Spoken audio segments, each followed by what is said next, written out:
Dit is die openbaring waar Paulus praat van the mystery has been revealed and it is Christ in you, the hope of glory, which was hidden for ages and generations. It was kept hidden for ages and generations. So ek wil vir julle sê dat baie meeste mense sê dat daai mense as jy van Christus en ons moet nog Christus in ons harte invra, in ons lewens invra, sodat Christus in ons kan woon, maar ek wil actually die openbaring vir julle weer deurgee, as om te sê dat Christus in elkeen, die rede hoekom ek so sê, as dat Paulus sê dat die geheimenis was in God verborgen, it was kept hidden, so it was always been there, so Christ in you, the hope of glory, was always been inside of you, it was only kept hidden inside of you, the mystery was not yet been revealed, en een mystery is iets wat daar is, maar wat nog nie geopenbaar is nie, maar dit is reeds daar. So, as jy Christus nog in jou lewe in wil vra, wat ek vir jou sê is, ontdek Christus al reeds binne in jou. Ontdek Christus, die hoop van heerlikheid, is klaar binne in jou. So die openbaring wat nog geopenbaar word, was al lang al daar, Christus binne die mensdom. So hy sien net in 'n paar groep mense, in 'n paar groepie mense nie, of in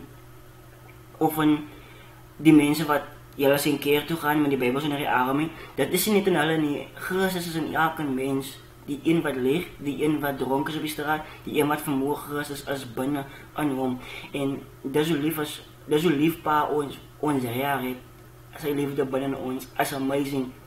Ek weet van julle gaan dit nie vang nie, maar is nodig vir jou om het te hoog, sodat jy kan weet dat Christus binne in jou is. So, explore Christus binne in jou. Kyk en examine jou en vind uit dat Christus regtig binne in jou lewe.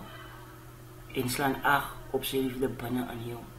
Moet niks vir liefde daar buite kan gaan soek nie, maar het begin eers by jou. Het begin by jou. Alles begin by jou.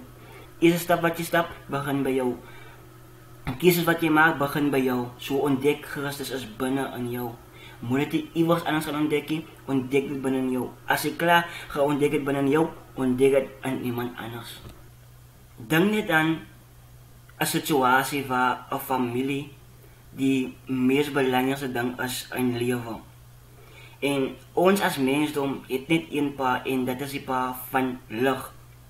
Dit is onze geliefde Abba Vader. En ons is een familie, ons is een saam met mekaar. Maak nie saak of jy waar jy ook al is, wat 'n taal jy praat, wat 'n ras of velkleur jy is, ons is een mensdom. En daar is nie verskillende mensdomme nie, as jy so kan stel. Al wat ek wil sê is, lewe liefde. Ek kan nie seer maak om liefde te lewe onder mekaar nie.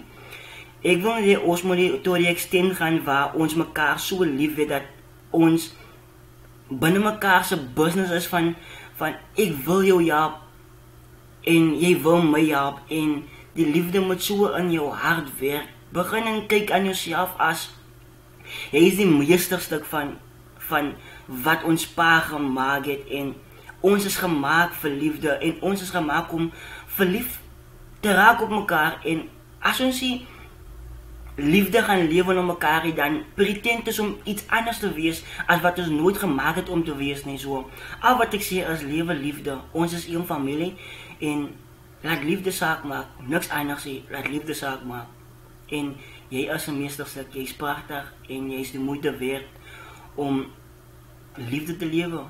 Jy is die moeite werd om net 'n awesome lewe te hê. Jy is die moeite werd. En God, ons pa, is mal verlief op julle. Op julle mensdom. Want julle almal as sy kinders. Ons almal as sy kinders, en hy is ons pa. So, julle is beautiful. Julle is amazing. Dit is wie julle is. Ons is een familie. Dink net aan die een familie. Die een familielid, laat die ander familielid swaar kry nie. Julle is awesome. My vriend wil nog iets sê. Iedereen sê vir hom Chief. Hy gaan hom nou iets sê vir julle. So ek is uit, bye bye en wees awesome.